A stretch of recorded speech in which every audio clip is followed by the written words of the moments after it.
Okay, hello, hello everybody. Um,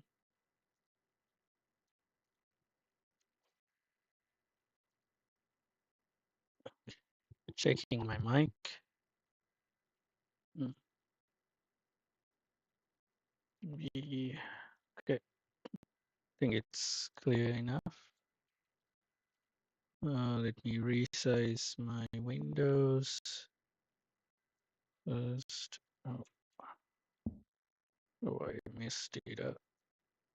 Mm, I need this here.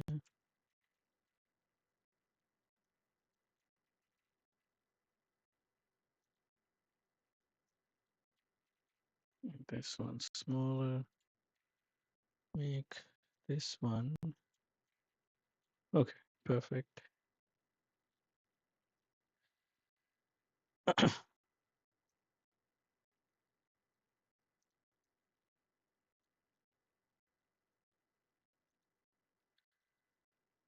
Mm. Yeah, I was trying to see if I can remember stuff. So let's get into the beginning.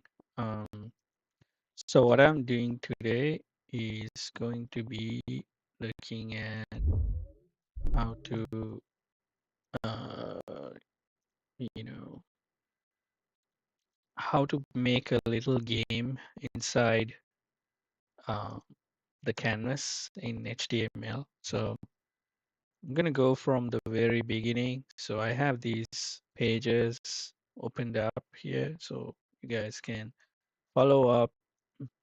I haven't programmed in HTML canvas in a very long time. So, um, we will be learning together. So that's what I'm uh, offering today. Um, hey, thanks for coming. I think I see I have one person here, and let me know if my uh, sounds are coming out uh, without interruption. With or is it whether it's spammy? Let me know. Uh, so and well, I don't have a particular idea of how this will go about, but uh, let's see. Um, so we're gonna start with exploring how to program in the canvas and what is canvas, what are we doing. Okay, so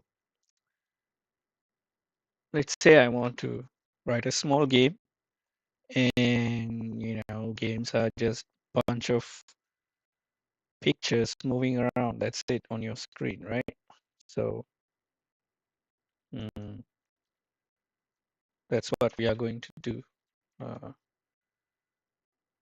so I have notepad here. I'm gonna create and save this into some folder in my uh, projects. I usually like to save stuff in my projects folder. So let me get to the projects folder and create first game, first uh, name game. Oh, I guess I'm not sharing that window, but bear with me. I'm gonna quickly type something and press Control and S. So we'll go into saving, and let's go to projects, and I think I have a folder called small games here. So I'm gonna save this file as index.html. So there you have it. It will look like a um, file like that's. Maybe I can share this window to show you. Window capture.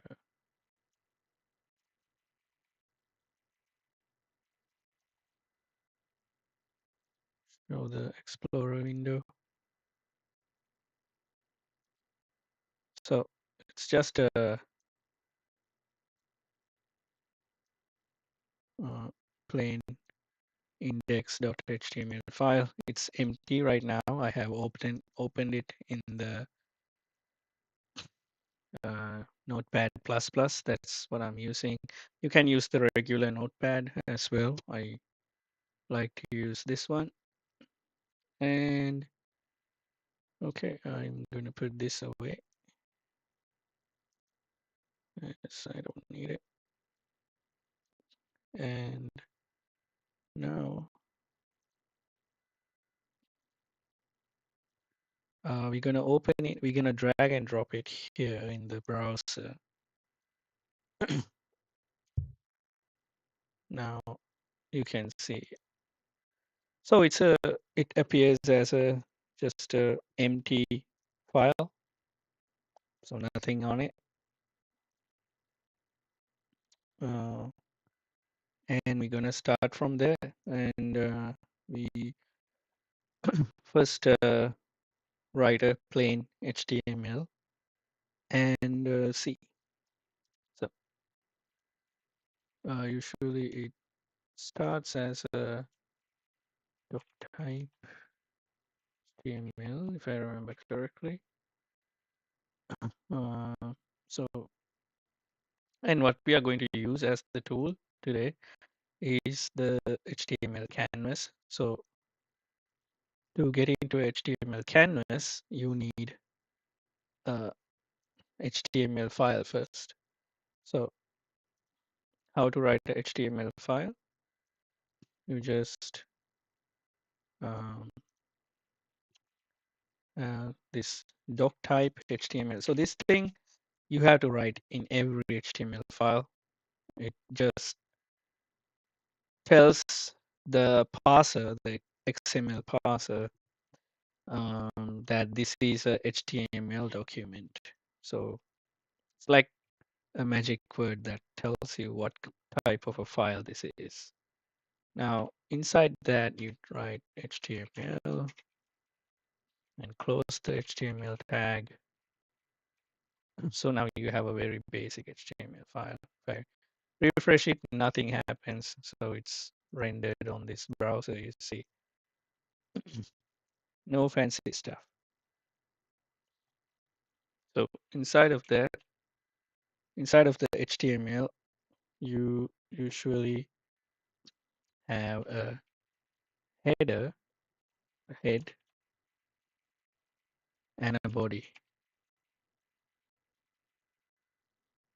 And head is where you write certain things about this web page, stuff like the title. So uh, you see here, it appears as index.html, the file name, right? But instead of that, we can have a title, like something we like to call it. So we can call it my first game. And if I save it, now I saved it, hit Control S. And if I refresh this, I see that you cannot see the output window.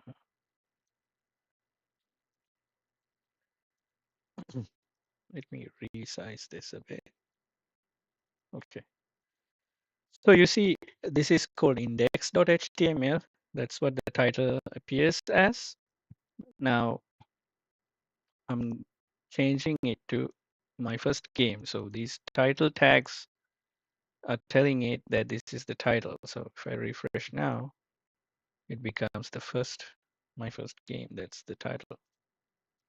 Now, body is where you type whatever the content that appears in the actual web page. So, like you can type any header, like oops. So within a h1 tag, you type like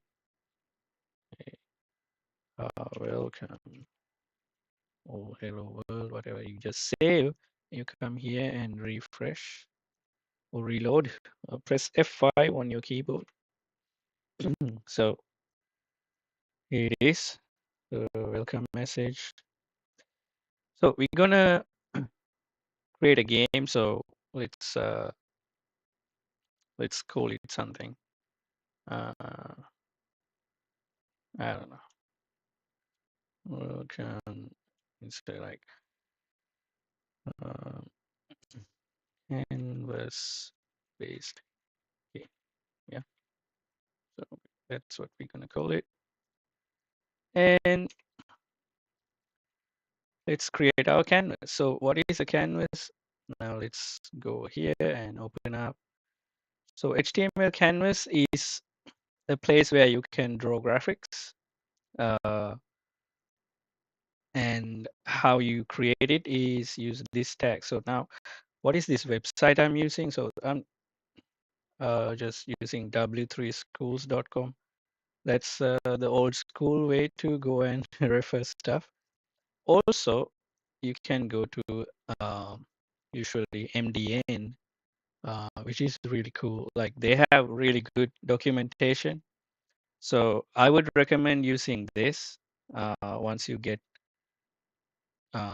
used to it as your reference, and you have all these JavaScript, CSS, all kinds of stuff there. Same thing here. W3 schools.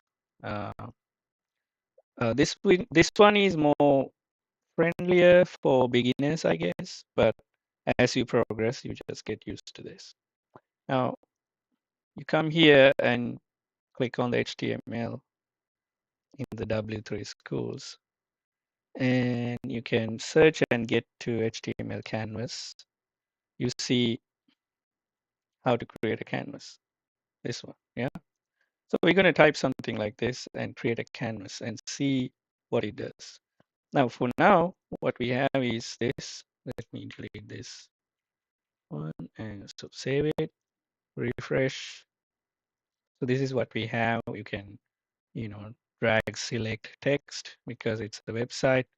Now, you can right click and you see all these usual website stuff. Now, when I do create a canvas, it's going to change a little bit. You will see. So how do we create a canvas? This code here. So I'm going to just type that canvas, and we're going to give it an ID, my canvas, and some width and height. Now, you may type without the double quotes, but it's a good practice to type them. I'm going to show you that it works without as well. I'm not very used to type while talking, my bad. So we, with this, what we do is we create a canvas which is 100 width, 200 height. You know what? Let's do it like a square. 200, 200 width and height. Now save it. Come here, press refresh. Nothing happened. Well, actually, it created something. It created the canvas, but you see, you don't see it. But if you right click, you see this is a regular right click pop up.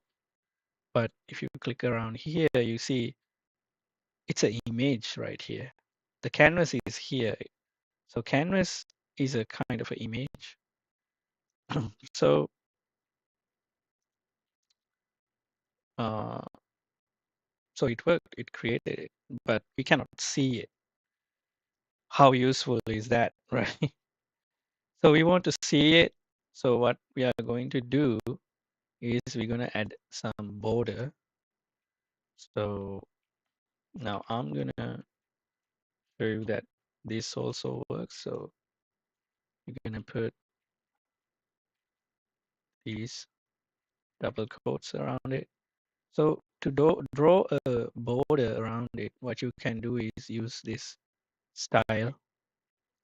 So I'm going to say style border. Like if you save here right now and go and change, still nothing happens, right? So you see, you have to say what is the border size, like 1 pixel. Does it work now? No, right? You have to say solid. Does it work? Yes.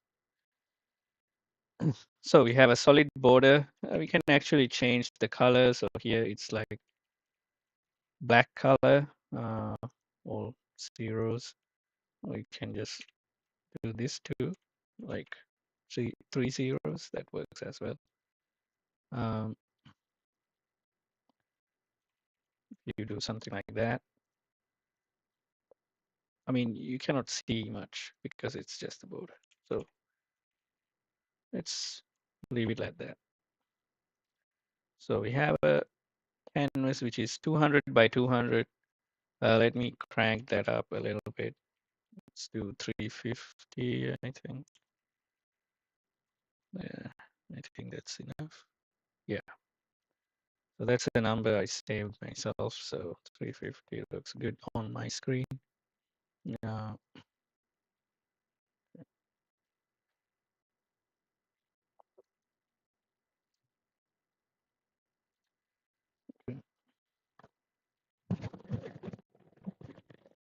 And now um, we we want to write this in JavaScript because you see this all this HTML is kind of it's very static. Uh, so when we want to add something dynamic, we have to use JavaScript. So how do we insert JavaScript? Uh, it's very simple. You just say script,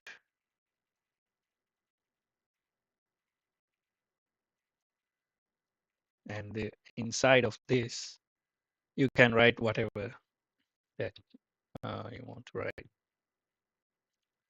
Now, uh, what kind of JavaScript do we use? So I'm going to go here and explore this.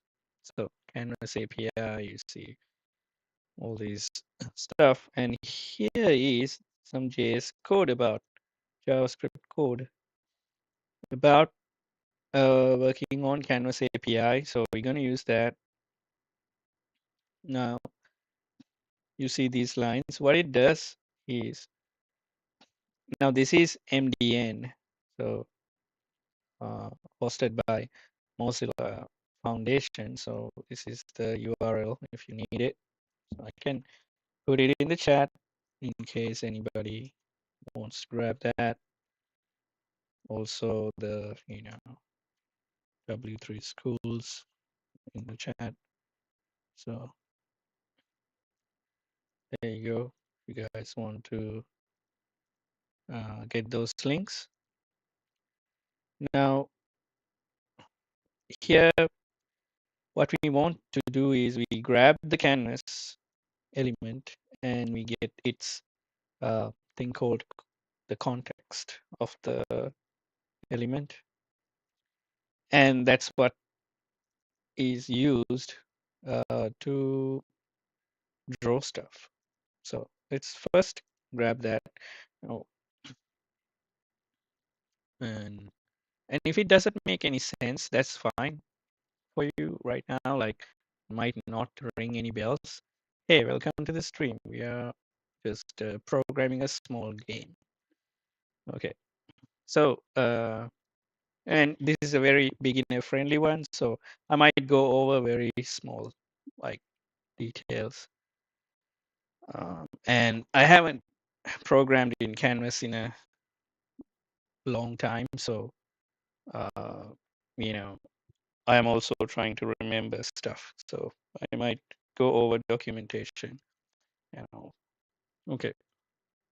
So now here we're gonna create a constant called canvas, like it's said in here. So I'm just gonna go type that in. So what is this document, you might ask? Document means this HTML file that you have, this whole thing. Okay. So from the document, get the element by the ID, right? Here in this example they have given us, it's called canvas, but in our case, we gave the ID my canvas, right? So you just use that my canvas. And remember to put the semicolon at the end. This is JavaScript, not Python. You program long enough in Python, you forget to put semicolons. Now, once you get this, what you get is just the element itself. So now, actually, you can go and type in, print it out, console.log, and this variable name, uh, small case, canvas. Now, if you run this, nothing happens. But if you go to inspect element, go to this place, console, you can, so how do you get there? You just right click and click inspect element, and you can see the debug view, or you can go in the menu and do that too. Anyway, so there's some warning about uh, copy pasting stuff here. Yeah, don't do that. I'm going to remove this warning. So it says there is a unsafe attempt to load. So now if I refresh, oh, it went away. Good. So when I log this, what this does is it's like printing to the screen. So right now it says exact the tag value we put, right? So this is exactly this. So it's just the, you see, when you get the element, what you get is the actual XML tag. Now, what we want is not the XML tag. What we want is the actual context of that, the actual graphic element inside of it. So we call it the context. So how do you get it? You just say canvas dot get context 2D,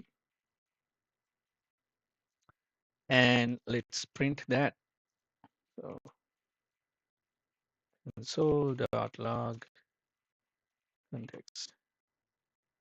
So if you refresh now, you see now we first printed the element itself. Here is the context. So the context is like it's a whole object with different parameters and stuff. So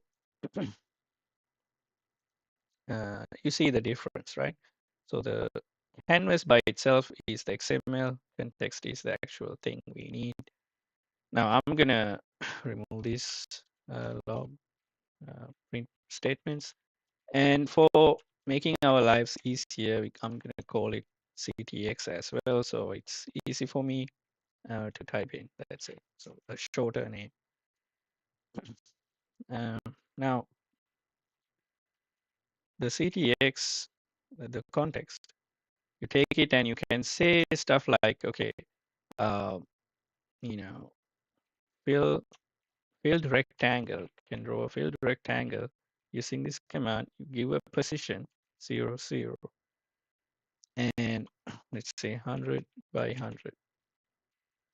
That's the width and height.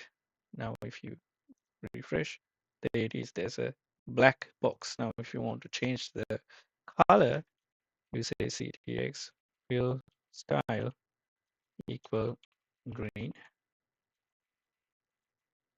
Now refresh here. There it is. There's a green one. I want to have a blue colored. Yeah, how about that?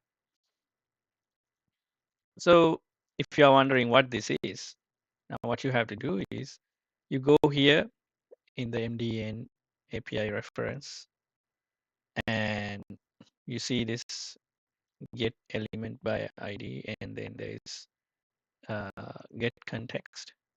So when you click get context, there are different types of get context calls that you can do with the kind of polymorphism. Two types. You can either tell which context type or which context type plus which attributes. Well, and here we used 2D. So the 2D context, when you do the get context, you get an object called canvas rendering context 2D. So that's what we have right now. That's what we have in our notepad in here, the CTX. That's that. A canvas rendering context 2D object. So an object of this, right? This is the actual XML object, right? So we have the 2D context object. Now we are going to see what kind of functions are available. So if you look here, you see all kinds of properties and methods related to this object, this class, right? So, so from that class, actually, these are all important stuff. Now there is something called field rect. That's what we used. So field rect, what does it do? It takes in x, y, and width and height. So when you give it all those, it draws a rectangle at the XY position with this width and height. That's it. And this method, it says it draws directly to the canvas without modifying the current path. So there's something called fill and stroke that we will talk later on maybe. And those have no effect on the field rect. So field rect is actually containing these kinds of calls inside of it. It's like it's a combined method actually. Anyway, so here we can change the position. So if I change the x position to 10, it should move towards the right. You see, moved right. And if I change the y to 10, let's see what's going to happen. Oh, it moved downwards, you see. So what does it tell you? It tells you that, oh, let me get a epic pen or something to draw.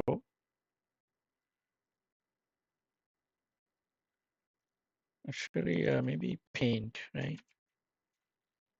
Paint would be good. Was not prepared to do that. Let's show you the paint window.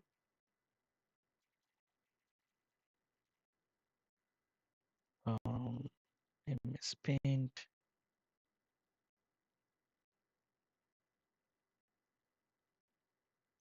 Oh,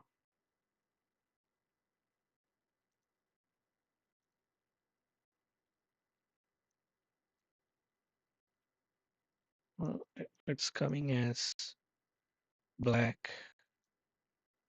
Oh, weird, I guess.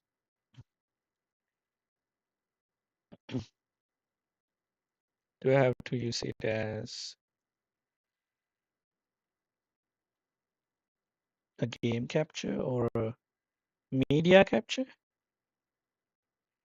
Maybe it's a media capture. Huh? Let me do that. Media. No, not media.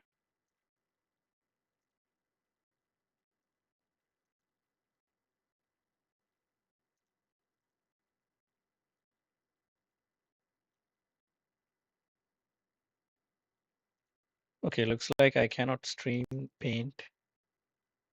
Um, if anybody knows how, please let me know. I'm gonna give it one more try and see.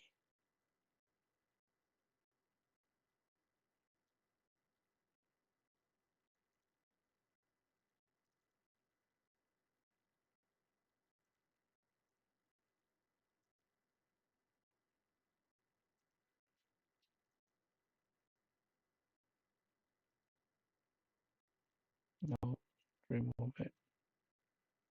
Not a media either.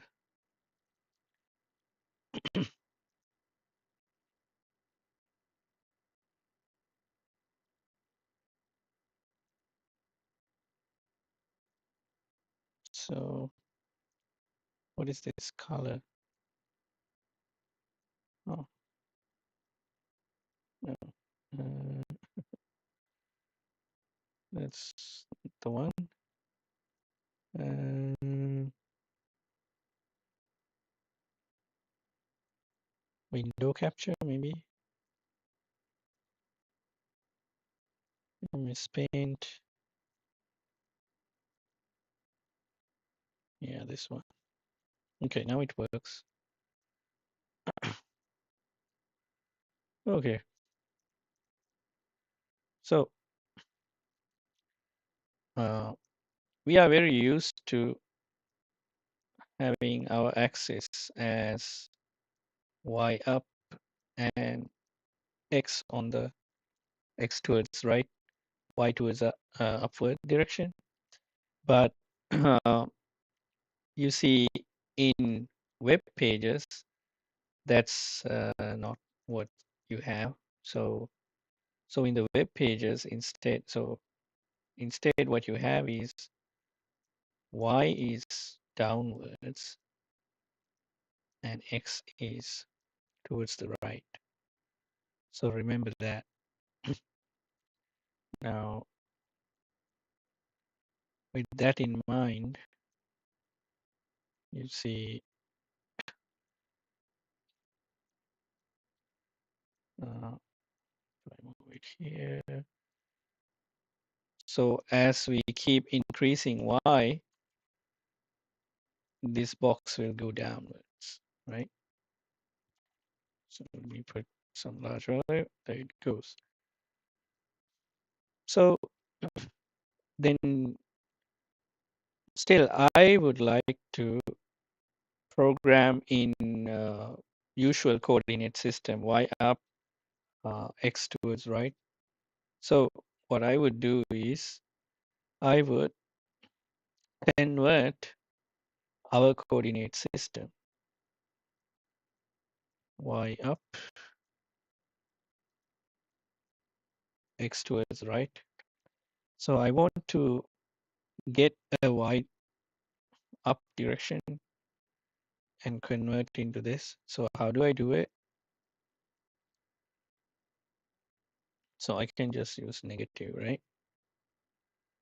And if I just negate the direction, then that should be fine. So if I want to move something up, what I have to do is, you know, put the negative value. But now here, the problem is it goes out of the canvas, right?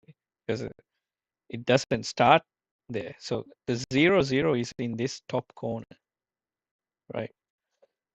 The 0, 0 is right here. I want to move it here. So for X, it's fine. It's just for Y, it's different, right? So then the 0, 0 in here becomes what in our coordinate system, the maximum height. Let's call it the capital H. Uh, so to do that, how do we do the conversion? We take the height. So how do we get the height? Well, we know it's 350 from here, but there's a way to get it inside here as well. You can get it and store it to a context. So height ctx dot, I think it's called get height. Let me check. Uh, oh, I think it's just height. Yeah. Mm,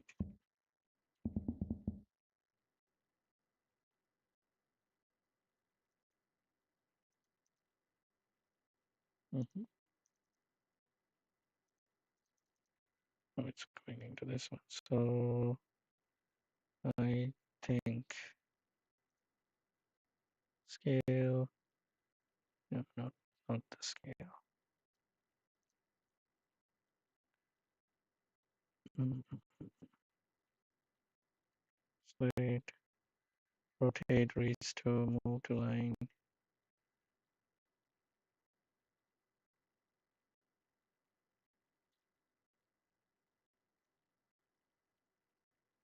No, those are methods. Uh,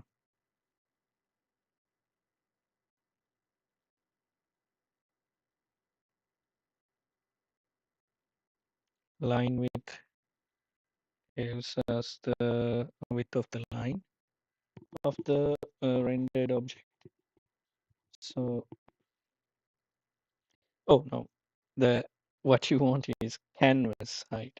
So we ask the canvas, and so when we get canvas, we can get the height from there. So, uh, so for example, wait, is that here? Dot canvas. I think the canvas has its height. Uh, so if you go to HTML canvas element, right, then you have the height. So you can get the canvas dot height.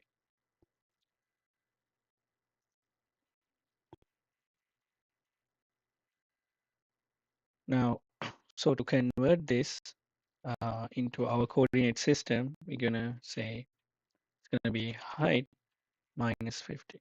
So then in that way, we put it over there. Yeah. So it's coming up 100 pixels. Yeah. So it's going to be looking like weird for you right now, but we're gonna make it easier. So how do we make it easier? Let's make it into a function. So a function that draw, right?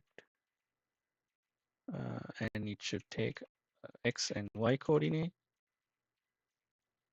and also a size, yeah, width and height. Width and height, we put them here. And this, let's call it the canvas height, yeah. So this will be canvas height. This is x, and this is our y. Now, to draw a rectangle, we just call this function, yeah, with say at the 0, 0 point. No, let's draw a 10 by 10 point, 50 by 50 box. So let's refresh. Oh, where did it go? Uh, uh, oh, there's the width is not defined. Oh, I misspelled it. That's what happened. uh, it doesn't show up because it's 0, 0, because it's below the marker. You see now. So yeah, yeah. Why that happens? I will show you why. So let me get it up. There it is. So uh, in this HTML canvas, when you use this fill rect, what happens is it chooses this top uh, top left corner as the origin point. So when we say 100 by 100, this top left corner is at 100 by 100 position. So if, for example, if I make the x into 0, it should move here. So for example, here, there you go. So x0, right? So if you move it up all the way to 350, no, it's out of the space. So, wait, did I mess it up? I think I did it correctly. Yeah.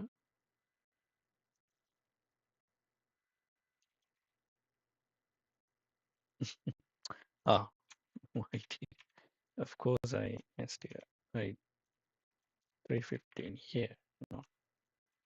So if I move it up on the y-axis, 350, it's over there. So x is 0, y 350. That's this top right corner, the top left corner, right?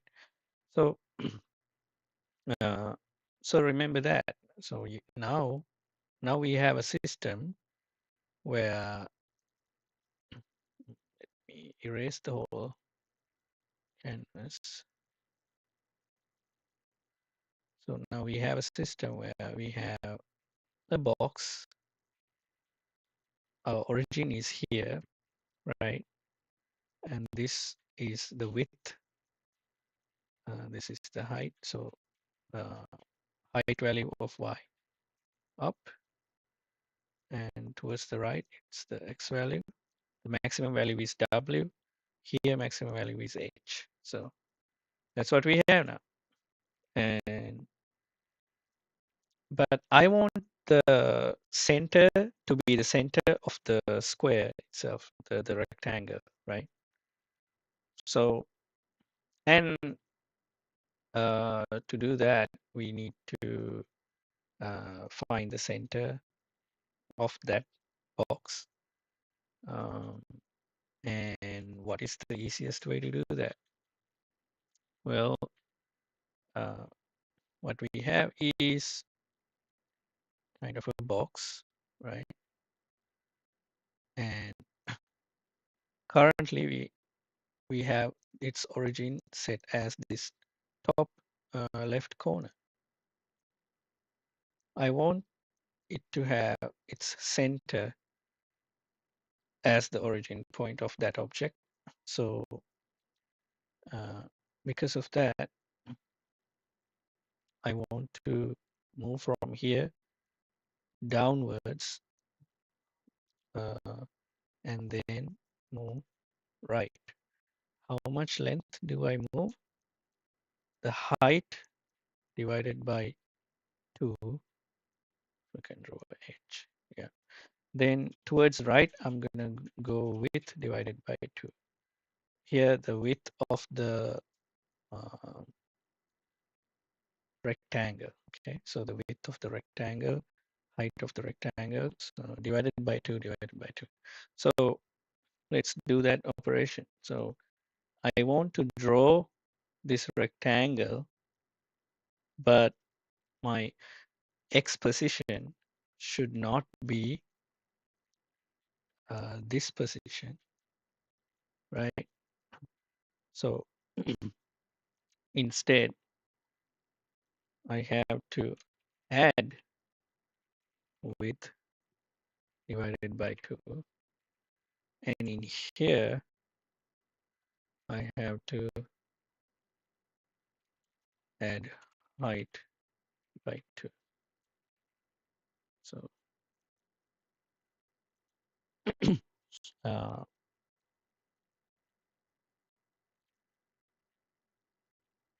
is that clear?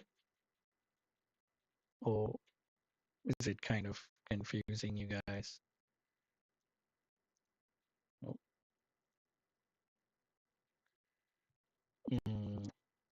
if you want me to explain it again,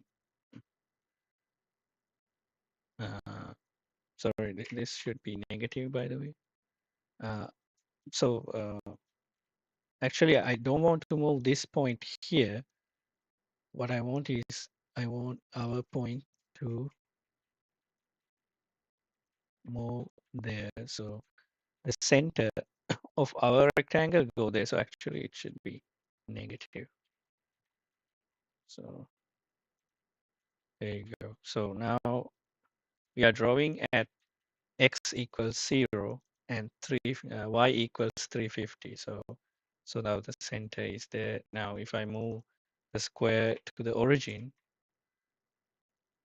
there it is. Now if I move the square into the center of the exact canvas, so canvas is 350, so divided by 2, 350 divided by 2. So that's the dead center of our canvas. There you go. So in the dead center of our canvas, right? So now we have a function that can draw rectangles uh, at a given position, and its center is its origin point, and we can give any width and height, and it should work like even for rectangles. It doesn't have to be a square. Works nicely. Now, uh, another little thing, like we don't like divisions. We like to multiply by zero point 0.5 instead. So that's something game programmers will do. So height multiplied by 0 0.5 instead of dividing by 2. Now, why is that? Because multiplication is faster than division. That's just a habit. So if you watch some game programmer code, they will write and multiply by 0.5 instead of dividing by 2. Um, so I can now use this to draw multiple rectangles. So I can draw another rectangle, let's say at 10 by 10 position. So, and let's say its size is also 10 by 10. And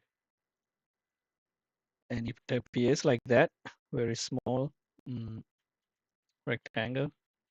Hope you can see it. Now, that's cool, but what's missing?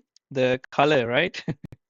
The color is same. So let's change it. Let's make it better, add color. So let's put color here, and now we have to input the color. So so every time you call, you have to say whether it's blue or green or whatever. Let's put orange, and there it is. There's a little orange colored box on the bottom. Now this is all not so like uh, you not fun yet. It's not animated, right? So you want to see animations. Now, how do we animate? So let's say I want to move it towards the right. So actually, like instead of this, like what is 350 divided by 2? That's 175, right? Let me write that. Am I right? I'm very bad at math, like 175. So let's add 10 to that. Now it should move right, yeah, towards, yeah.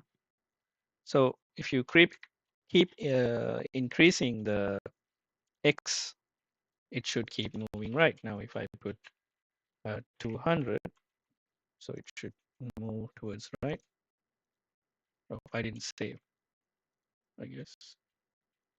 Or did it just move? So 300, yeah. I think I pressed the wrong button previously. Okay, so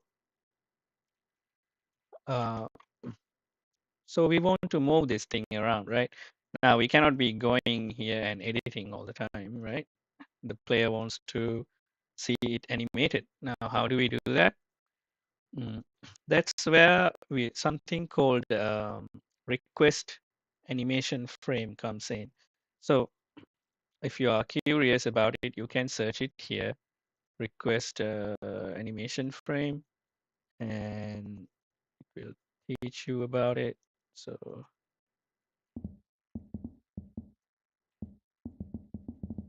there it is, request animation frame method, right? So,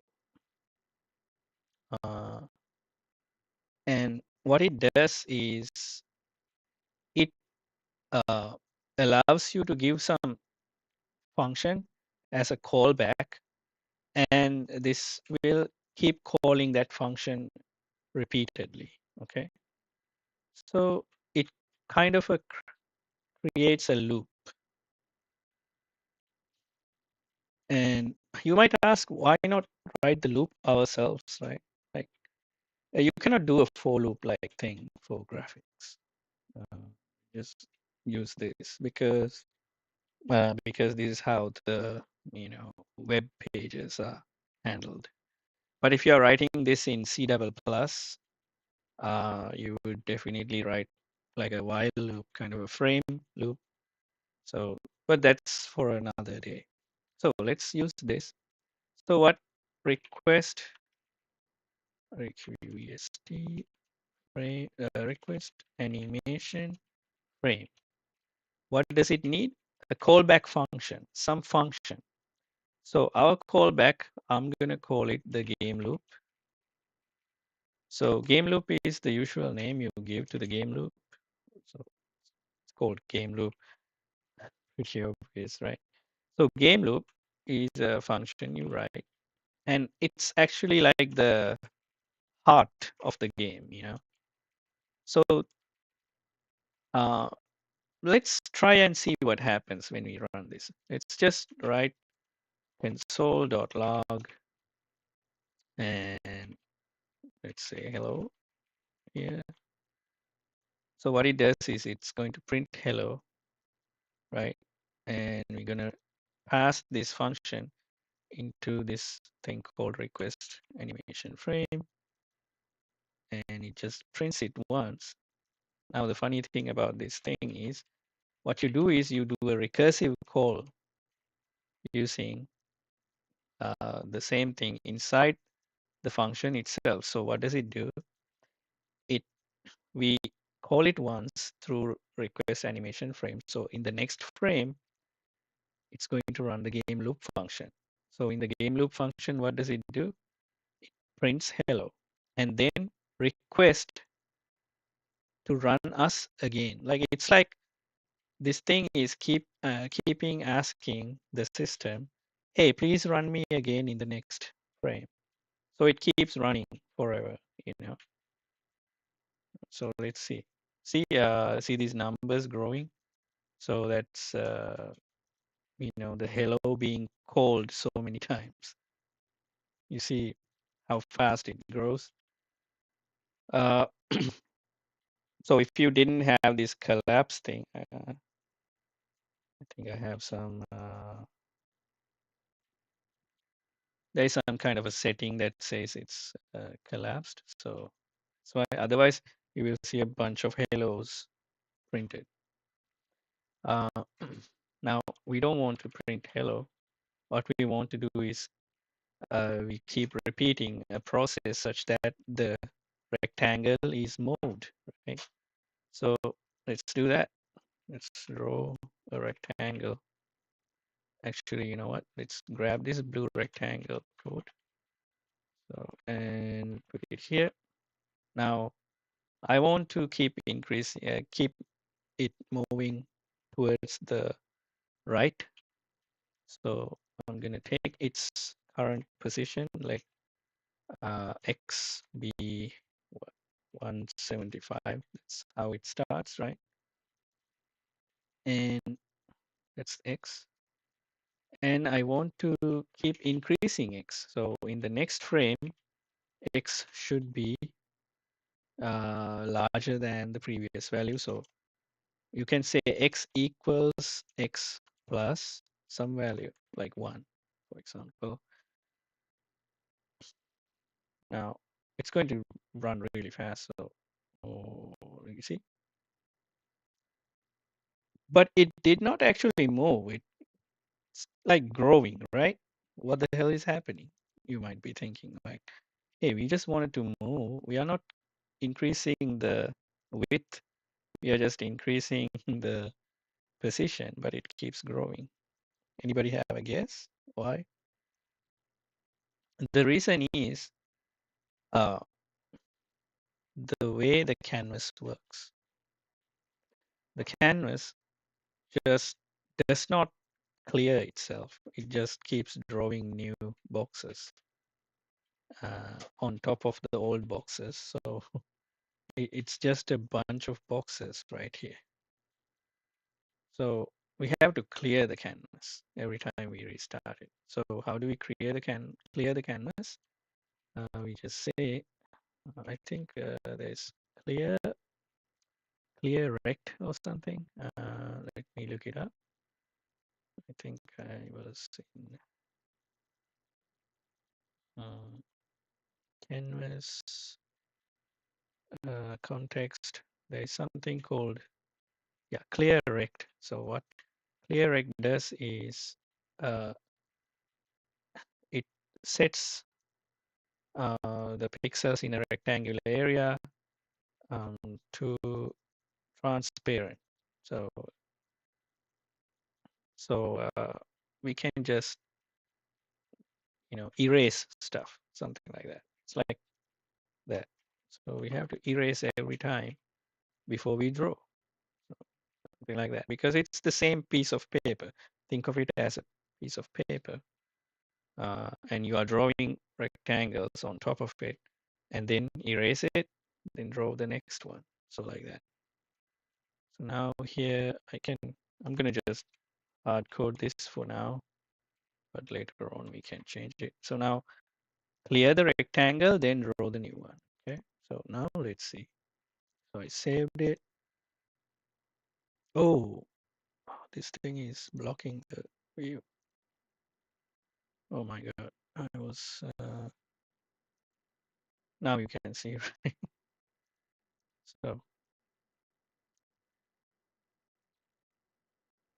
So if I refresh now, you see the rectangle moving. Cool.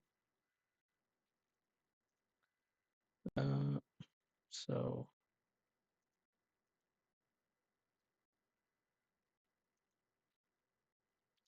now, uh, what we should do is, like, you see that thing goes out of the screen, right? We don't want that to happen. We want it to stop when it hits the edge. One thing is why either it stops or it spawns back on the other side of the uh, canvas. So I will do the spawning on the other side part, which is easier and kind of, much cleaner, I guess. there's a short way to write this thing, x plus x equals x plus 1. Instead, you can write x equals x plus equals 1. What it says is add 1 to the x.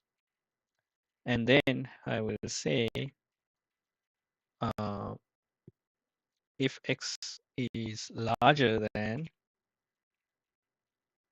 the width, right? With the canvas width, let me put it here. Constant uh, canvas width equals cdx dot canvas dot width. Yep. And let me grab those values in appropriate positions. So uh, this one is width and height of the canvas. And if x is larger than the canvas width, then what we do is make it come back to 0. Yeah. So in that way, when it goes out of the screen, it comes back from the other side. Yeah. It's not very optimal, but um, it's okay for now, for my taste. You get the idea, I guess. Now, another way is like if it's larger, you stop it. And I want to stop it when it's hitting this boundary, right? So how do we know it's hitting the boundary? So its center, let's stop it from moving first. So let me do this. So when it hits this boundary, its center will be halfway back, right? Halfway. Uh, so we have to detect that collision. So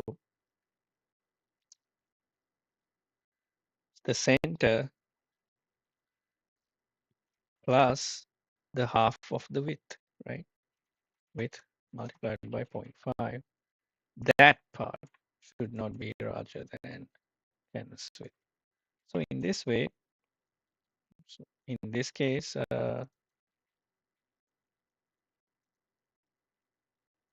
width is not defined. So width of this rectangle, right? That is 100. So see, so here we are resetting it. Instead of that, you know, we just stop it. X equals X. So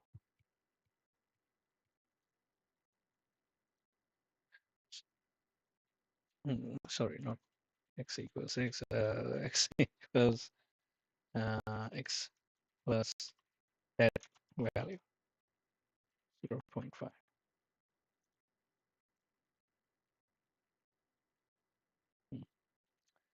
And we don't want this to happen.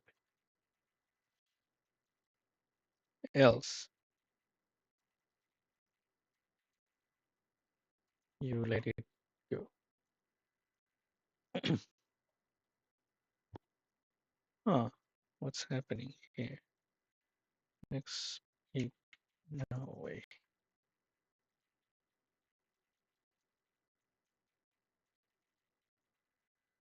In other words, actually, we can say this, keep increasing until we reach that point. So I think that's more cleaner, right? So yeah, there it goes. It stops when it hits this. Yeah. Uh, okay. And now we want this to keep moving left and right, maybe. So, and we can do something fancy like, set up a speed. Let speed be 1. Let's say the speed is 1. So every frame we are adding a speed to it instead of just 1, right? And it has uh, so all this is like the properties of the rectangle, right? So rectangle. So it has speed, width is 100, let height be 50, and then we're gonna use them. So it's more like parameterized. So x is this, y equals 175. Now this is the width divided by 2, so much more parameterized now. So here we have a rectangle that we can tune, like how fast it moves. Let's say let's triple the speed, so it should move faster like that. Hmm, there you go. So we have a rectangle that keeps moving right. Now I want to keep, if I want to move it left, we put -3. So there you go. But it doesn't stop here, right? So how do we deal with that? Well, we only move if we fulfill these two conditions.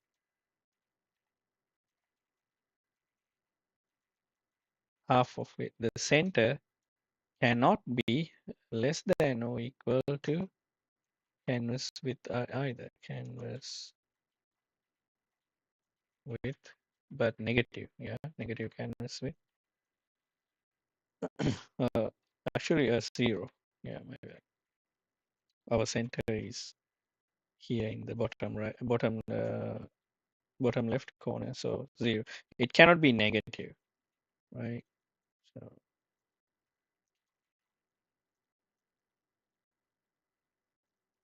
it should be 4. No,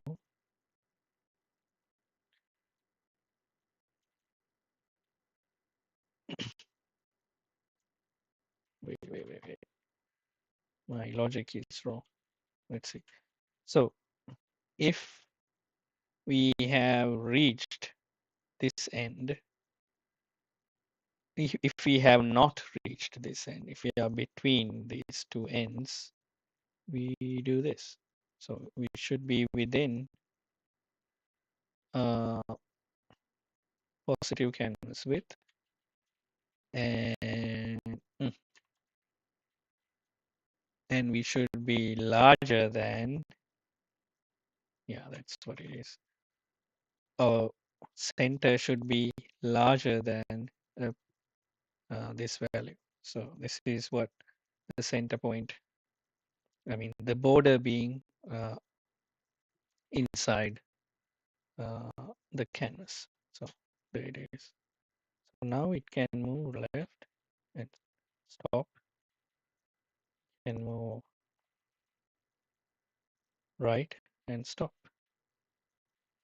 Whatever the speed value you give, and this is actually speed on x direction, right? So let's mark it as that, on x direction only. Now we can do the same for y direction, right? So it moves and stays inside. So how do we do that?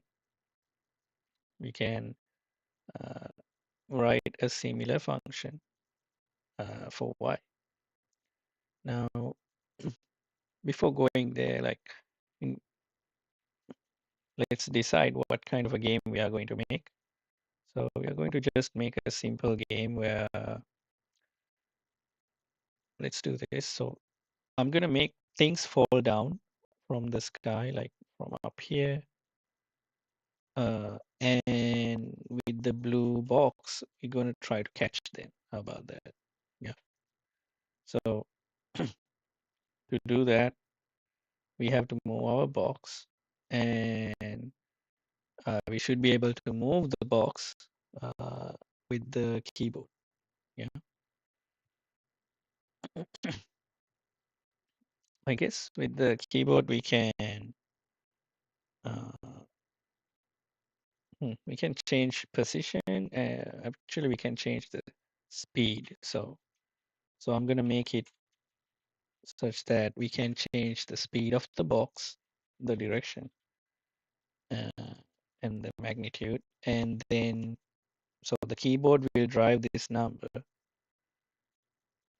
and based on that, uh, the box moves, right? And that will do. So to get the keyboard, uh, we have to get an event listener. Event listener.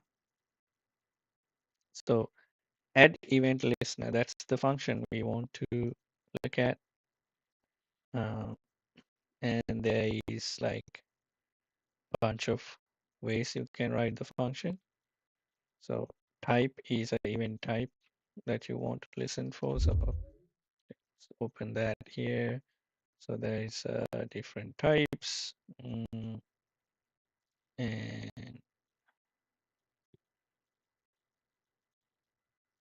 different types of events, right? So what we want to listen to is keyboard. Uh, so there's you see like gamepad, right? And inputs. This is HTML input. Here we have keyboard, right? Events using a keyboard.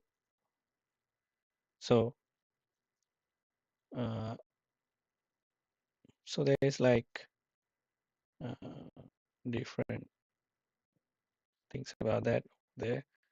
But I'm gonna just jump into something like uh, so. For example, here's a click, right? Uh, let's see if they have a good example for you to see. So you see how you listen to click and double click, right? And key down, you see uh, when a button is pressed, what's going to happen, stuff like that. And arrow up, arrow. So you see this is where like a way to cat capture keyboard press. Mm, so we can use this kind of a thing. I have something I wrote down where I just use a similar key down thing, right? With a if else, but actually the switch case is much cleaner, I think. So let's do that. So so what we're going to do is uh, we add an event listener. So what event listener does is exactly what it says. You listen to an event that happens, and where was that? Here. So so when some event happens with respect to the given context, here they used window. Now, uh, when that happens, when I change the size, it goes. So uh, when this happens, run this function. That's what it says. So let me show you. Uh, you could say, so here that you take the document, right? Uh, so this document and dot add event list list, and key down. We're going to listen to all the keyboard presses. And when that happens, we can do something here. So we can type in any function name here. Uh, so there is a shorter way to write functions like a lambda expression. So this way, uh,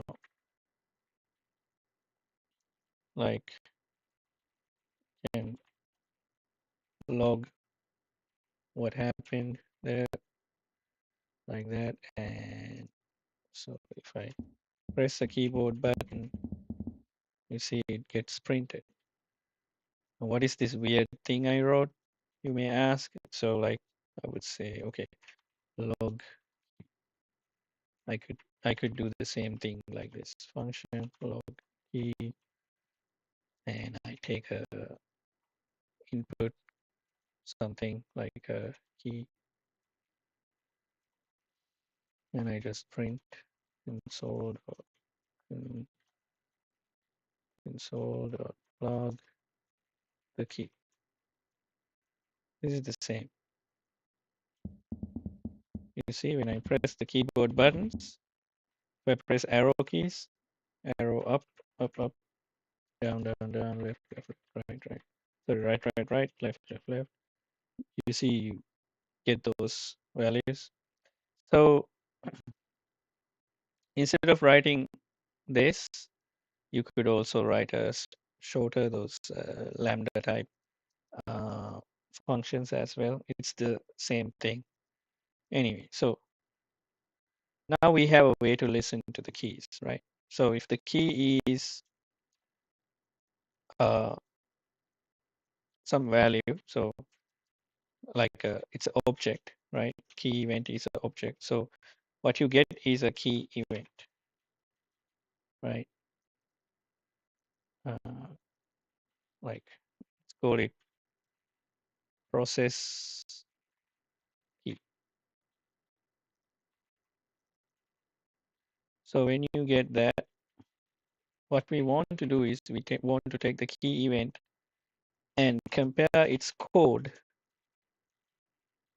You see there is this uh, property called code of the key, says arrow right, for example here. So if it's equal to arrow right, that means I have pressed right key on the keyboard. So if I save this and run, whenever I press the right button, it should print true.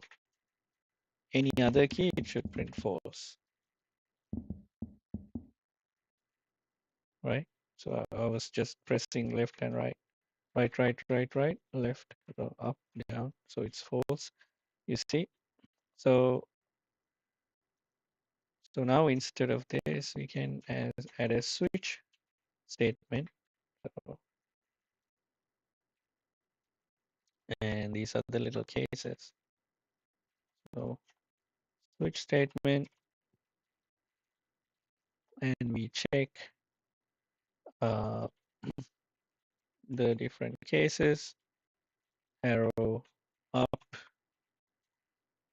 right? And you need to put break, something called break, otherwise it runs all the cases. So if I just keep doing, arrow up, arrow down, in between you put break.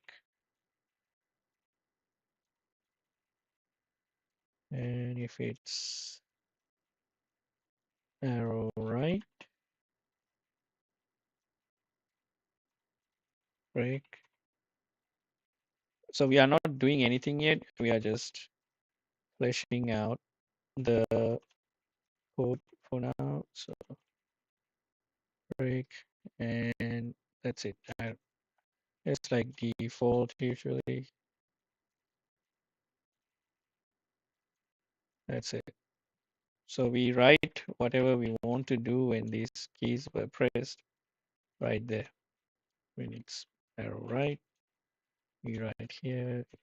When somebody press arrow left, what we want to happen right here. Yeah.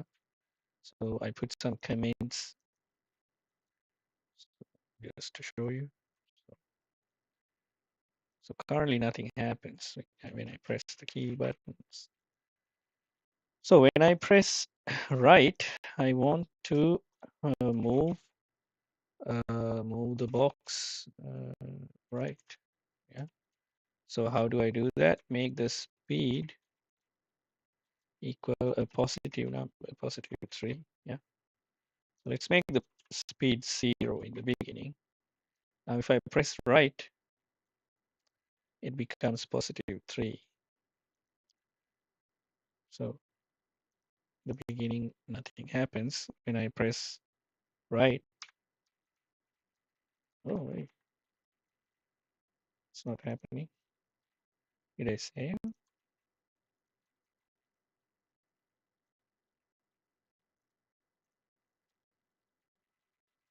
No, what's going on? Oh, it's speed underscore x. It's speed underscore. Okay. So I press right. Now it keeps moving. Now it doesn't stop, right? So it just sets to 3. That's it. That's what I have done.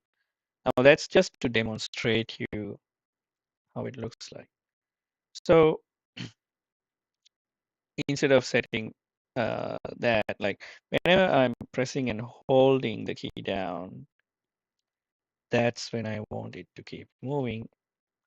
And as soon as I, let go of the key, it should become 0, right? So, uh, so we need not just key down. What else do we need? I guess you can guess it.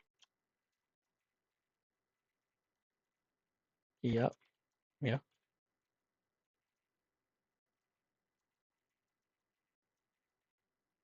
yeah.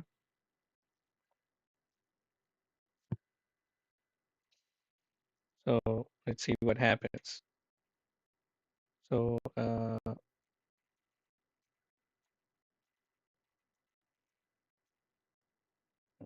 I wrote the whole thing, right?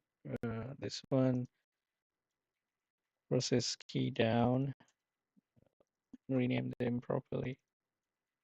This key up.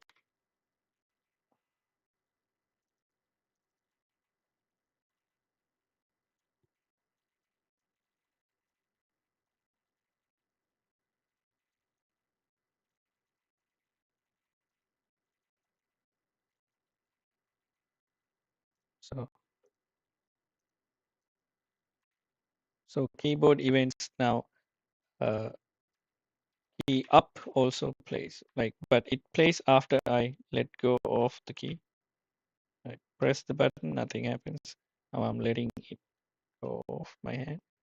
It prints. So whenever I'm taking my hand off the keyboard, the speed I want to become 0. Yeah. So now I can stop it from moving. And whenever a left arrow key is pressed, I'm gonna make it -3 speed. So now I can move it left and right. Yeah.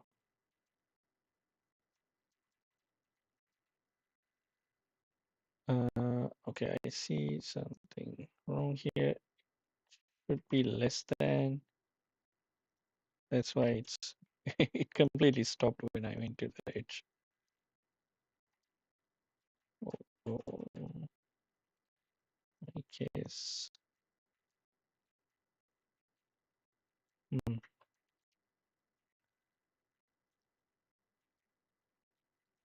When it's less than this, wait, if it's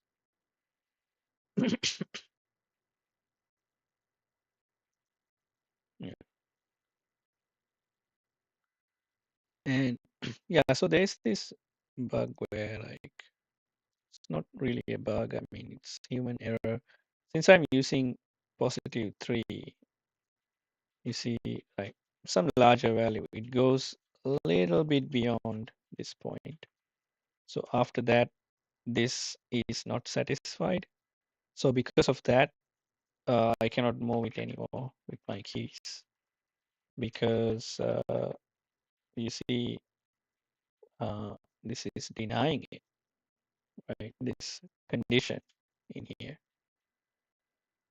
So to make it uh, make it stop, instead of having this if else, I would like to,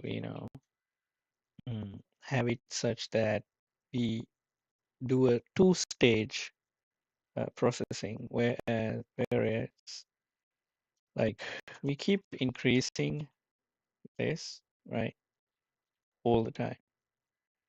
And if we go beyond this point, we process it separately. And so for each case, we process it separately. So if it's going uh, beyond, so beyond means this is larger than canvas width, we set it to canvas width.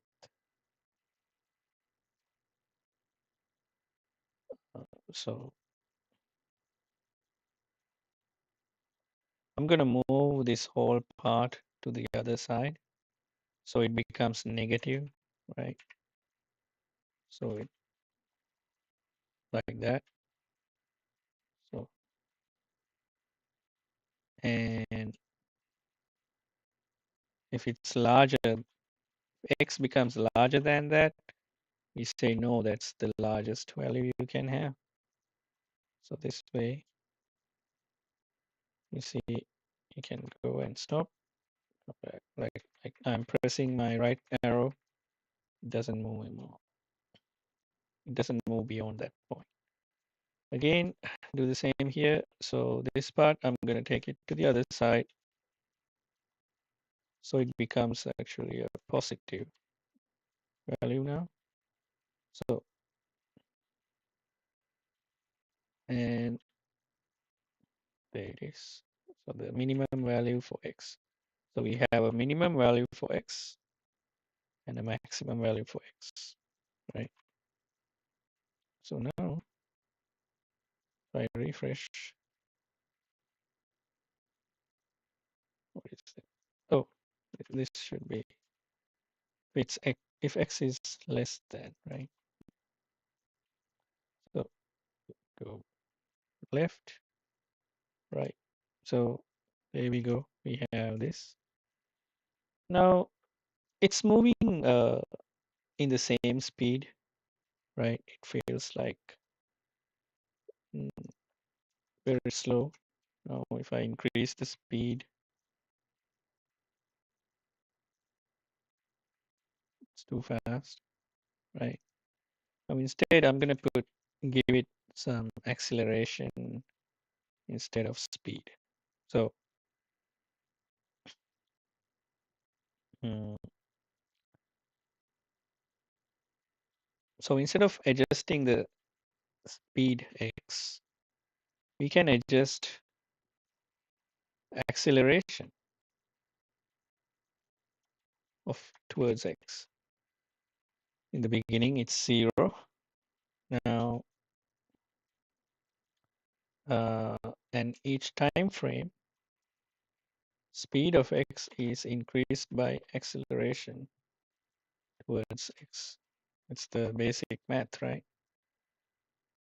And then acceleration drives the speed drives the position. Now, who drives the acceleration? Our keyboard. So our keyboard, what it does is will change our acceleration. So now you might not notice, but if I keep pressing and holding, acceleration keeps going to negative values. I mean, values that we don't see. So, like, because we stopped moving. Now I'm holding my right key. It cannot move, but it has high acceleration. So we want to stop that from, we want it to stop from moving further. So at this point, right? So we want the speed to be 0 as well.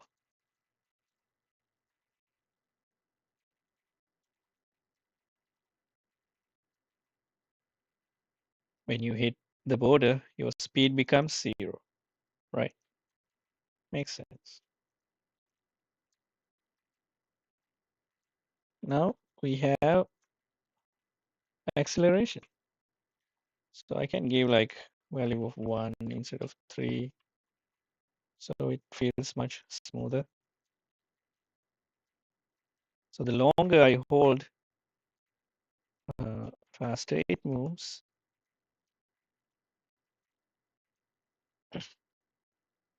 Now,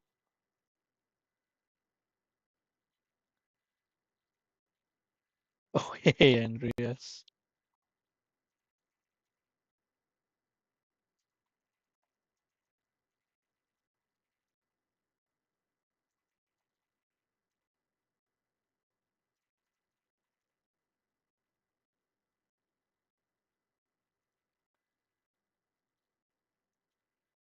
Yeah, I'm gonna, mm, I can actually share the Twitch stream to my friend.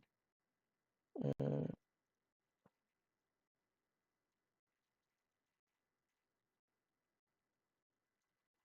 so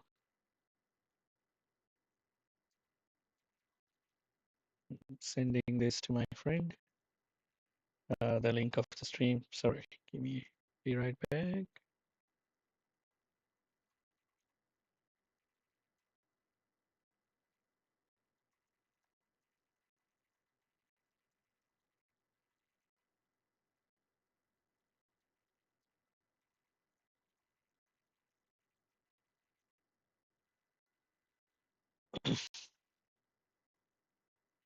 Okay.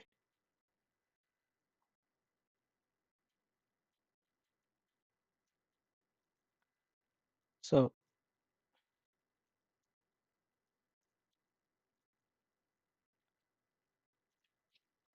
we have this. Now we're gonna make things fall down from the sky. Now let's do that. I'm gonna use this orange rectangle. We're gonna draw little orange stuff falling from the sky. Mm.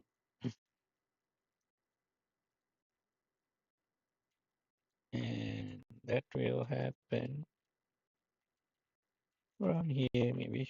So here, we clear the screen. Now here is our object.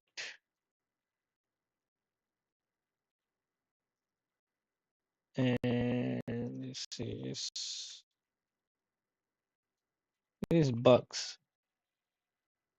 And bugs are going to fall from the sky and you have to catch them. How about that? Let's put this text on top.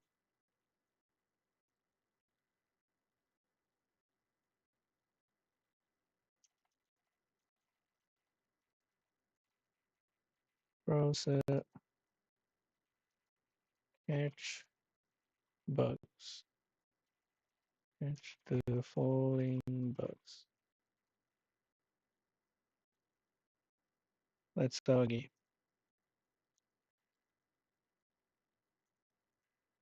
Let me move that here. Looks good, I guess. Okay. So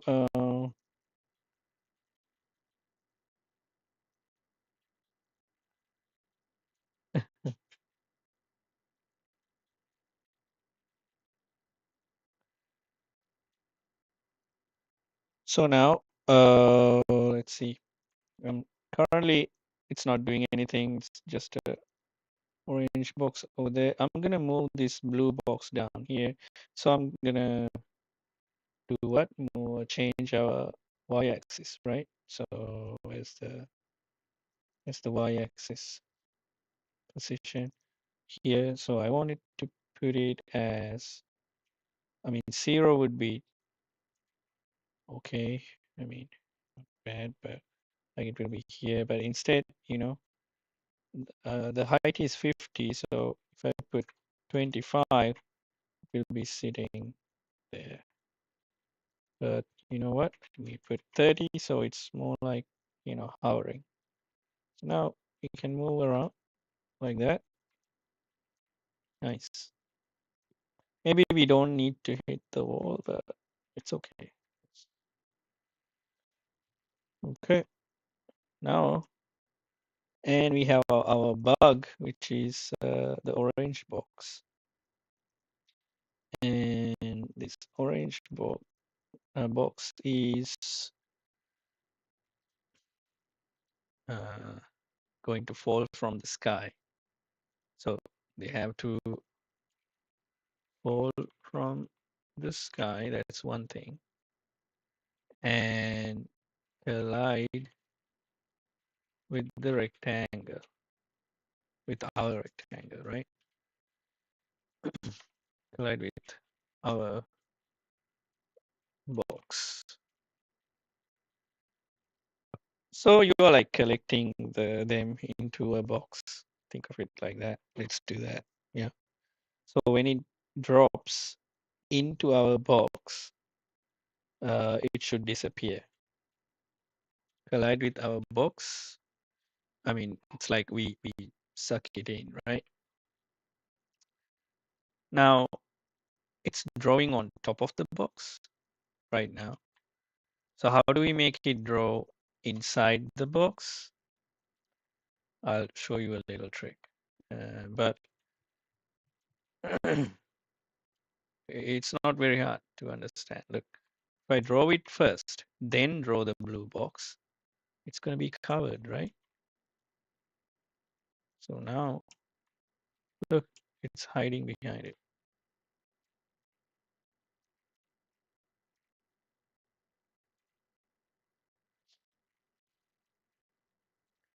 So, so that's the way to do it. You draw the bugs first. Yeah. So we draw the bugs first, and then we draw our, oh, not this one. Then we draw our object, right? So this is the bug, and they can be in different places. So we're gonna have a bunch of them, and they're gonna be falling down. But for now, I'm gonna do just one bug. Uh, so one bug, one guy. So he has to fall from the sky. Sky starts at 350, right? So let's put 350 as the Y. So there it is. You can see it, I hope. So it's going to keep falling down, which means this Y value is going to keep uh, decreasing. And the rate is gravity, right?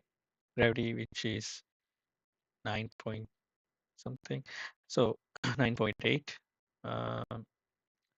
Now let's uh, let's process that. So we need to decide where these bugs spawn, uh, and we can randomly choose a position.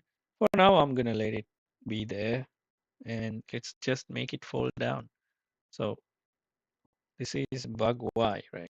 I'm gonna call it bug Y, but where does the value come from? Let's put it here, B underscore Y. It starts from 350, right? And will keep uh, decreasing, right? Decrease by, let's put 1 here for now, just to show you. There you go. It keeps falling, and we come here and catch it. That's what we want to do. For now, it's just keep dropping. Yeah. So this is constant speed, right? So you put a value, it's going at constant speed, not like actual falling. So we need acceleration, not speed. So again, we need bug speed of, towards the y direction. They are only going to have y directional speed anyway. So I'm going to call it BSY, bug speed, y direction. In the beginning, it's 0. And uh, gravity, I'm going to put it at 3. This is a hypothetical world. So bug speed of y direction is changed by gravity. So adds the change of gravity. Gravity is -3. So going downwards. So that's fine. And uh, bug speed y over there. Let's actually rename this bug position y. This is BPY, or bug pos. Maybe that's easy. Bug position y. Yeah, okay. I think that makes more sense. Maybe easier for you to understand. Now, so bug is positioned at y equals 350 in the beginning. Then we calculate its current speed is 0, but we keep adding the gravity to it. So gravity is -3, so it keeps decreasing, right? And then we change the position based on that. So, oh, this should be plus because we are using the direction with -3 on gravity. So it's just like this. This is actually, I think it's called Euler's integration formula for finding derivatives. So, but we don't need to be fancy. So just remember, this is how you calculate uh, speed from velocity and position from speed. Velocity from acceleration and then position from velocity in games easily. So just remember that. So if I refresh now, oh, it fell very fast. Let's put 1. Still too fast, I think. 0.5 maybe. Oof, 2.5. Maybe. I don't know. I feel like it's super fast. Divide by 10. Uh, much better, I think. Right. So, and when it falls down, when it dies, I want it to spawn back again up in there. Right. So when it reached the bottom, I want it to I want to first detect whether it hits the bottom. So we want to see bug position of y, whether that's positive, right? I mean, the center, right? So it's center of it, which is height divided by 2, right? So it's we are putting it as 10 by 10. So the bug is not too big. So it should be l- larger than 5, the y value. If it's less than 5, that means it's gone beyond this bottom line. Uh, because 5 is the uh, half height of the box. So when it hits the ground, the y-axis value is 5. So if it goes less than 5, oh, less than 5, we put it back in the 350. And we reset the gravity actually. Otherwise it will keep, I mean, this will look funny. Look at, I will show you what happens. We'll keep acceleration non-stop. See, it keeps becoming faster and faster because we are not resetting the speed. Yeah. So in the game portal, you can do that actually. So we have to, sorry, not reset the gravity, reset the speed. BSY to 0. So we reset the thing like that. So now it falls down and starts again from the beginning, from 0. Yeah. Now I want it to start again, but from a different position here in X, right? So this thing, I would like to change. Now to do that, I need random numbers. So let's see how I can get a random number. There is a function called math.random. It just, there's a bunch of methods to get you like random numbers, and um, this is one way to do that. So if you just type math.random, you get a random number between 0 and 1. That's what it is. Okay. So math.random returns a value between 0 and 1, 0 inclusive, so you can get zeros. 1 is exclusive, that means you will not get 1, you will get 0.999, something like that.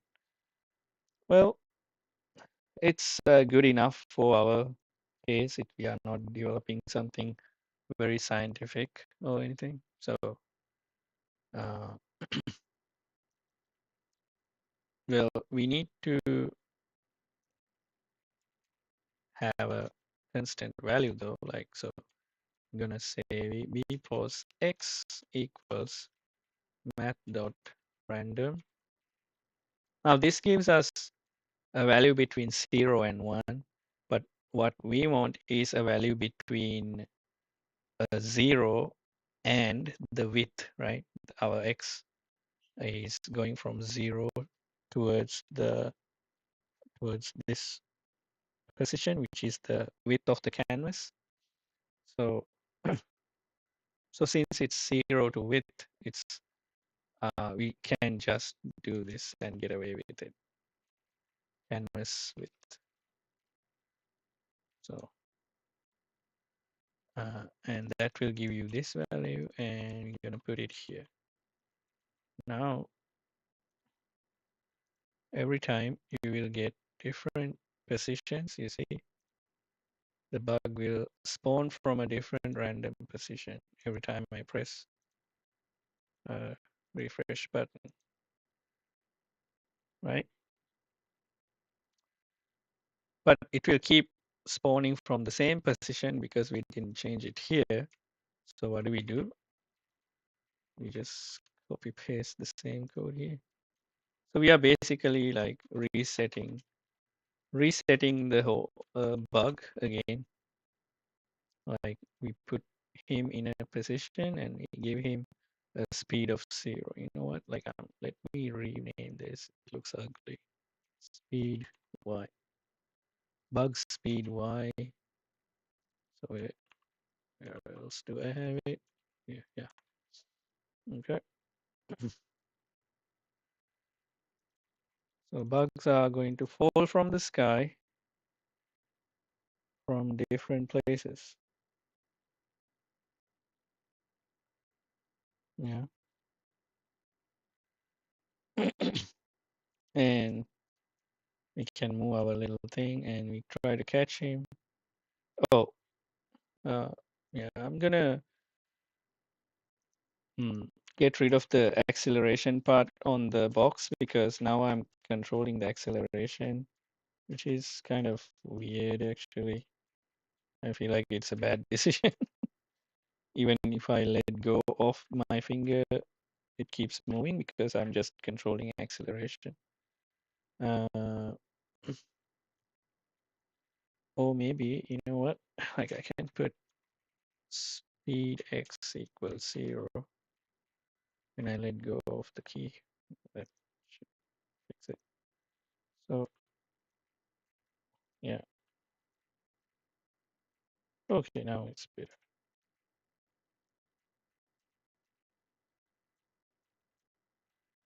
So when I catch it, I want to get some points, right? So how do we know? How does the game know that we caught it? So since we are only moving our box left and right, uh, it's you know it has a fixed value on this top border of this box. And what is the value on the top? So we set up the box such that uh, it's at y value 30, right? So uh, and we have a height of 50. So our center is at y equals 30, and our top border is going to be the center plus the half of the height. Half of the height is 25, right? So 25 plus 30, that's what? 55. So when this thing comes and hits that 55 point, the border, right? That's where we detect whether it's lined up with our box or not. So let's do that calculation. So uh, we check, we have a bug, we have an object, and now we're gonna calculate collision. Did we catch the bug? So our box top border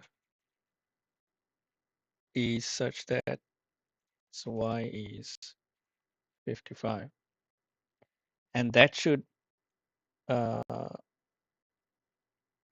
be aligned with the border of the bug, and bug is what, 10 units of height.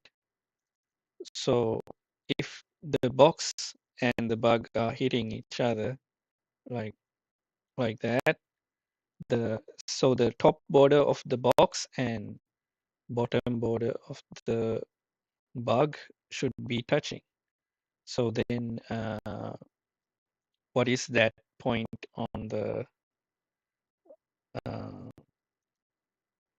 bug object? So we just uh, so this is a value we know, and we just need when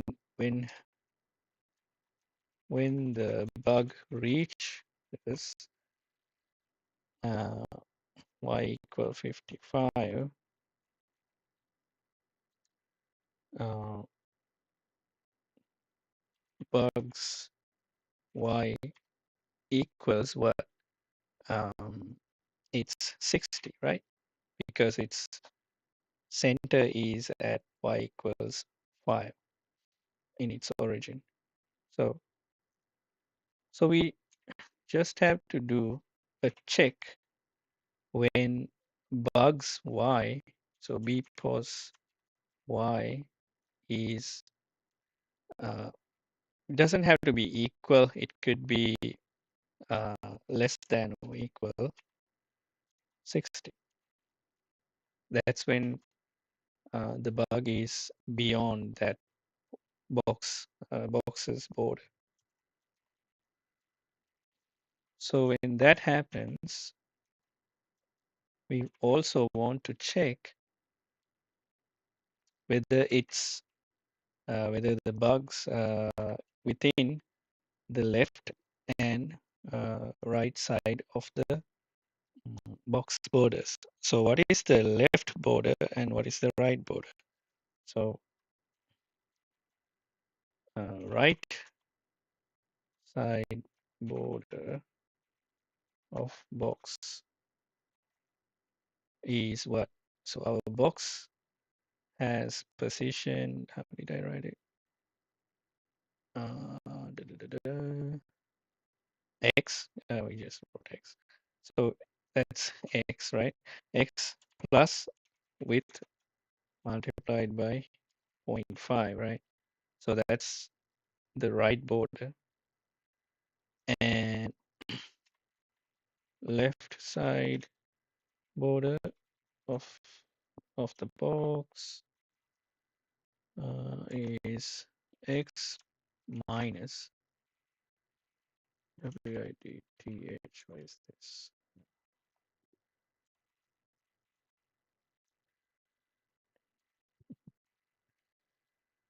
And we just need to check whether the bug is inside these two ranges, right?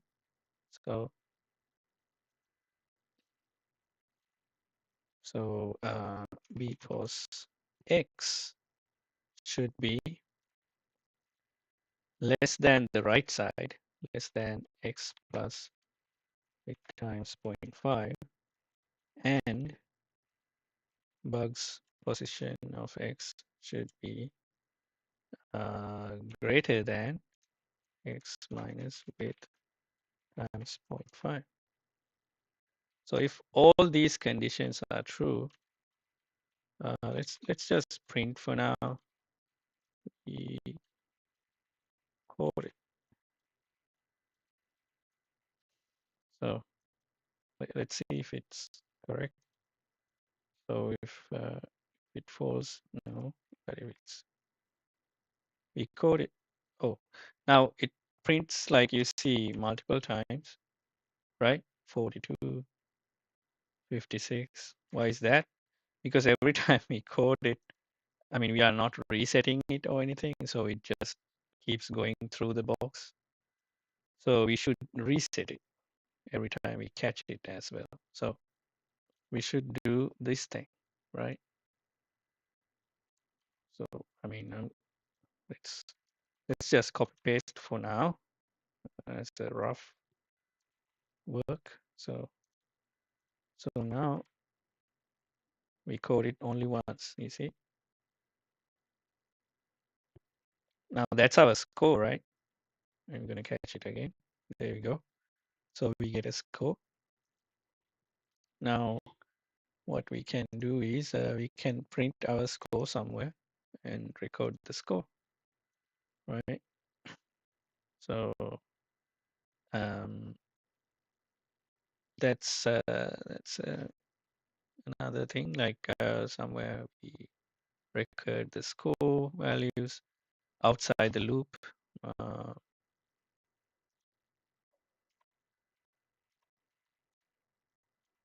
score.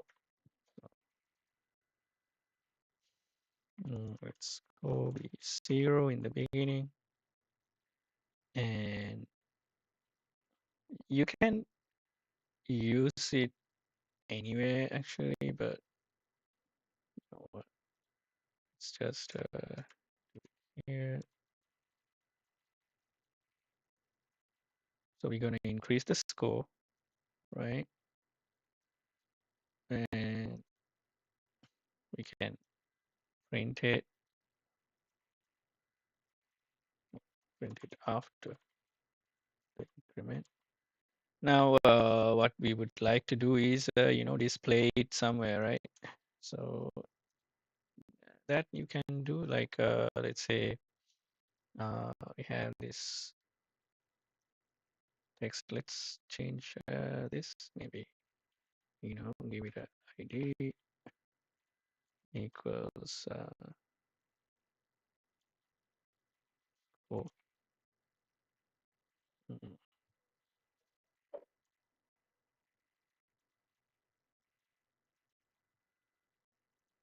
and, and then I think we can do this same idea, like get the actual element and score element equals this score. So if I, for example, print it,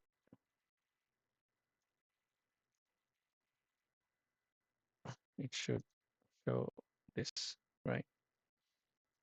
And you can edit it. So you can actually edit the values of it. I think text, right? Or content. I don't remember these things now. I think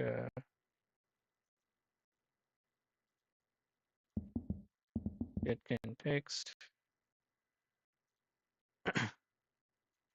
Sorry, not get content, get element, right?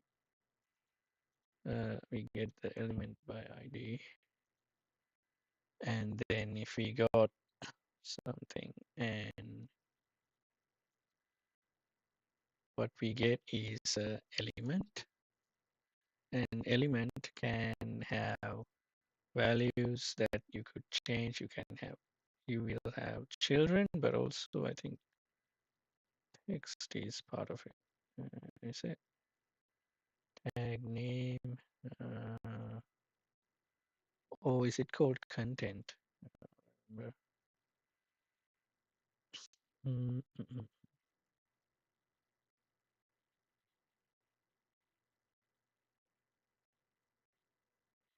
Anybody remember that? I think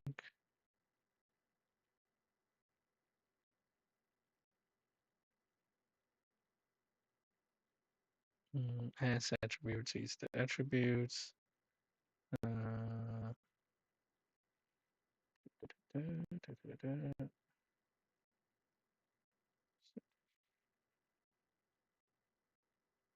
Oh,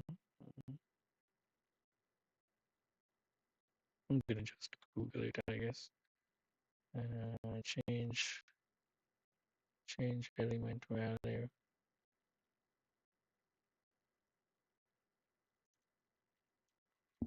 Change element value. Uh,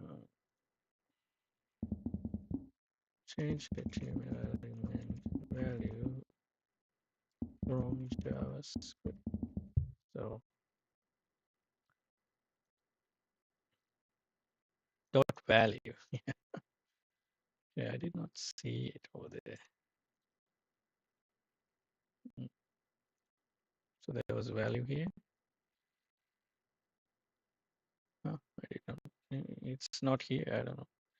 Anyway, let's get back to the code. Dot value equals like, let's put help. Make sure it works.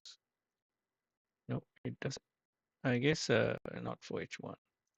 If it's like P.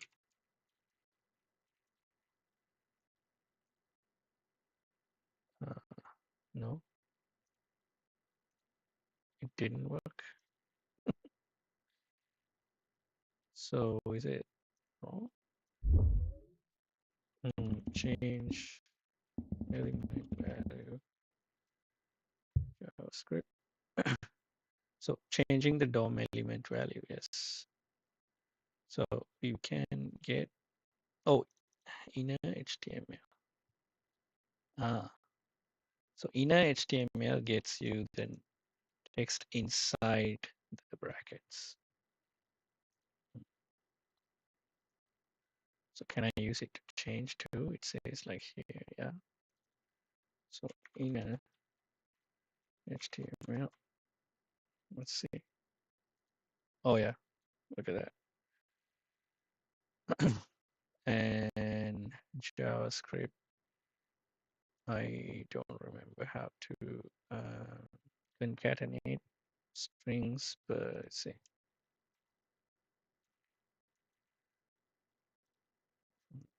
Okay, it's happening like that. Okay. So we can write things like that. So score is like that for now. And when we increase the score, after that, we're gonna do what did we call it? Score element. Score element dot inner HTML equals score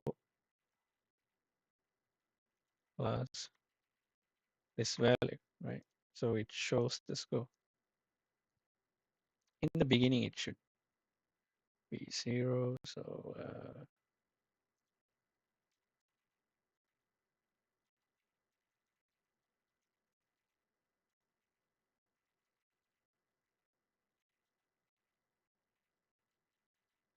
we need this. And yeah, so now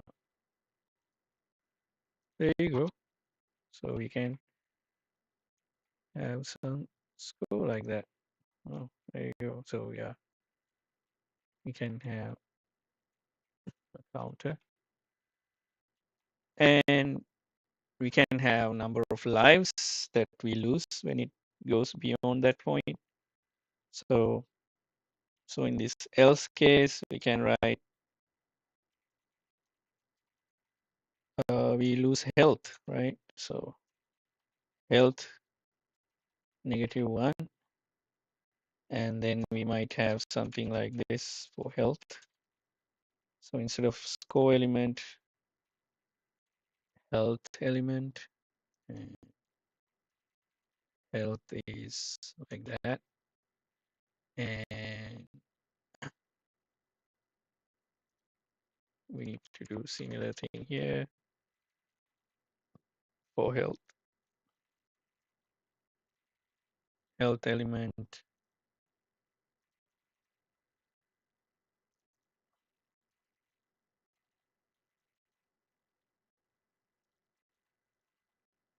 and we need to have something that stores health,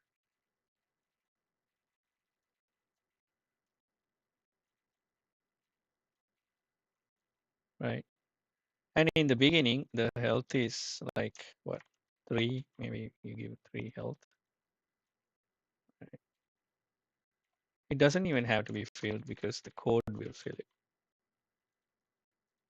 Yeah, health is 0. That's because we did not set it. So in the score, we set it here, score and health. So let health be 3 in the beginning. Why is it 0 again? So health is 3. Uh, wait.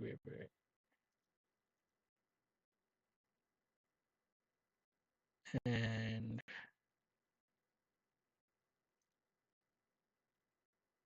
oh, this should be health. That's why. And oh, so you see this one is increasing every frame uh, because this should be nested now. So this is the main thing. Oh, sorry, no. This is the second condition, right? And that's where uh, this part is applied. So this part has to be an outer loop. Uh, so this is inside here, for example. And now, given that condition, we should check this, right? So now it's good. So suddenly it's negative, some big value. Why is that? Because again, we are not resetting, right? So we should be resetting the thing.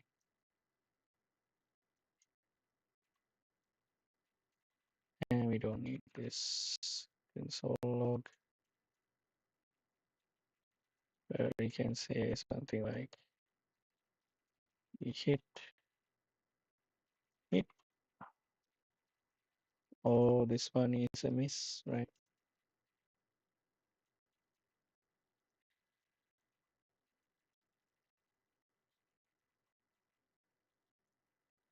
I mean, that's not necessary, but there you go.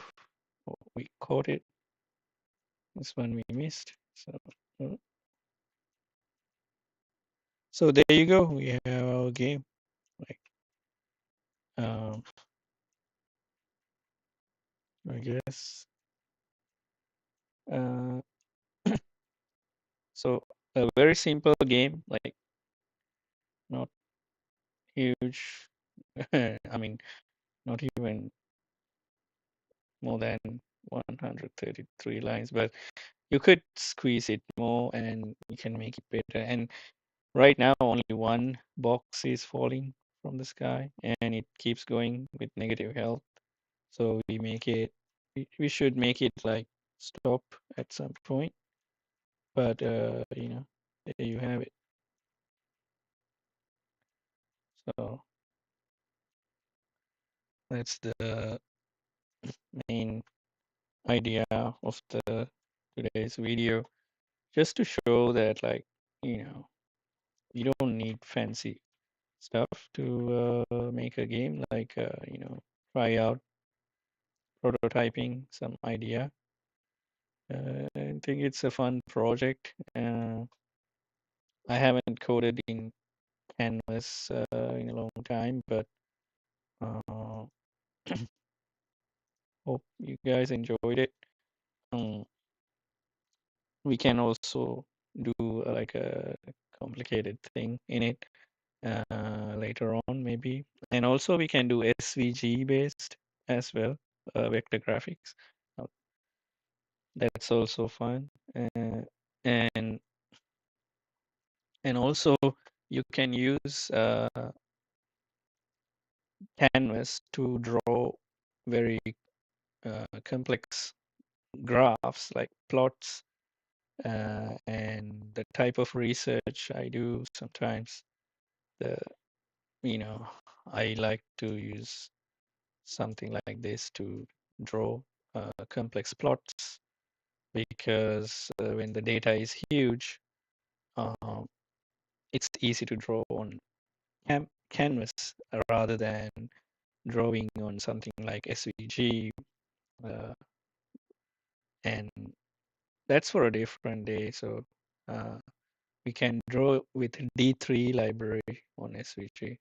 But here, this one is very simple, very easy. Like it's just a one HTML file with simple JavaScript, and yeah. So I can drop this file for you guys to grab if you want. Uh, the video should be available as a recording for you to try out. So cool. And thank you for hanging out. Uh, and if you have any questions, let me know. And I appreciate if you can follow me, give a follow, and thank you guys. Also, this is the first time I'm streaming something like this, so let me know in the chat what I could do to improve. Uh, and I like to keep doing this kind of videos in the future.